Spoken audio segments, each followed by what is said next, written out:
اس کہانی کا آغاز ایک غریب لڑکی سے ہوتا ہے۔ اس لڑکی کا نام عائشہ تھا۔ عائشہ ایک چھوٹے سے گاؤں میں رہتی تھی۔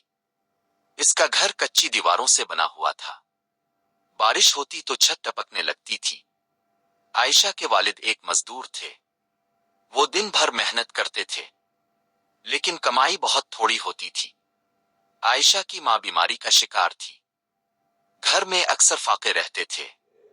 عائشہ نے بچپن ہی سے غربت دیکھی تھی۔ اس کے پاؤں میں چپل نہیں ہوتی تھی۔ اس کے کپڑے پرانے اور پھٹے ہوتے تھے۔ وہ اسکول جاتی تو امیر بچوں کو دیکھ کر چپ ہو جاتی تھی۔ اس کے دل میں ایک خواہش پیدا ہو گئی تھی۔ وہ خواہش امیر بننے کی تھی۔ وہ کہتی تھی کہ وہ غربت سے نکل کر رہے گی۔ وہ کسی بھی قیمت پر آرام کی زندگی چاہتی تھی۔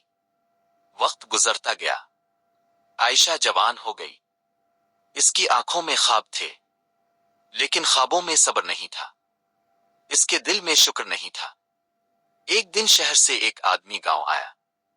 اس آدمی کا نام نادر تھا۔ نادر ایک امیر تاجر تھا۔ اس کے پاس گاڑیاں تھیں۔ اس کے پاس بنگلے تھے۔ وہ گاؤں میں زمین خریدنے آیا تھا۔ لوگ اس کے گرد جمع ہو گئے۔ عائشہ نے پہلی بار کسی کو اتنا امیر دیکھا۔ اس کی آنکھیں چمکنے لگے۔ نادر نے عائشہ کو دیکھا۔ اسے عائشہ پسند آ گئی۔ کچھ دن بعد نادر نے عائشہ کا رشتہ مانگ لیا۔ عائشہ کے والد حیران رہ گئے۔ انہوں نے نادر کے بارے میں پوچھ گچھ کی۔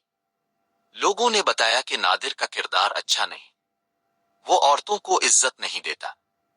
وہ غصے والا اور ظالم ہے۔ عائشہ کے والد نے انکار کر دیا۔ انہوں نے کہا کہ وہ اپنی بیٹی کو دولت کے بدلے نہیں دیں گے۔ یہ سن کر عائشہ کو غصہ آ گیا۔ اس نے اپنے والد سے بحث کی، لیکن عائشہ نے کسی کی بات نہ مانی۔ آخرکار والدین مجبوری میں مان گئے۔ شادی بڑے خرچے سے ہوئی۔ عائشہ نے قیمتی کپڑے پہنے۔ لوگ اس کی قسمت پر رشک کرنے لگے۔ عائشہ خود کو دنیا کی سب سے خوش نصیب لڑکی سمجھ رہی تھی۔ وہ سمجھ رہی تھی کہ اس کے سارے دکھ ختم ہو گئے ہیں۔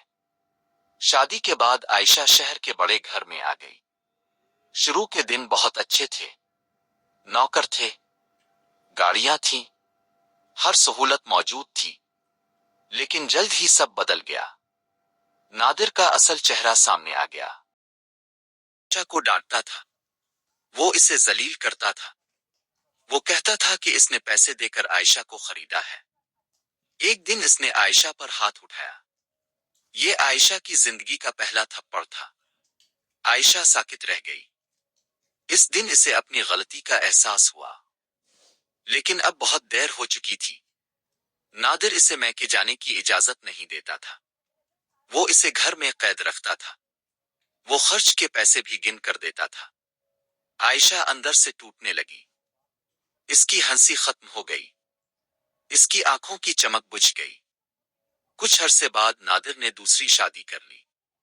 اس نے عائشہ کو بتایا تک نہیں۔ اس نے کہا کہ تم اب میرے کسی کام کی نہیں۔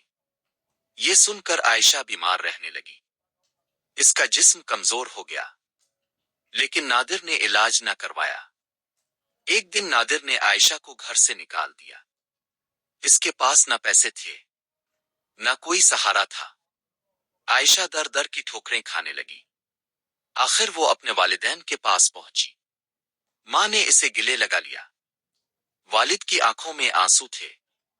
عائشہ زمین پر بیٹھ کر رو پڑی۔ اس نے کہا کہ اس کی لالچ نے اس کی زندگی برباد کر دی۔ وقت گزرتا گیا۔ عائشہ کی صحت دن بدن خراب ہوتی گئی۔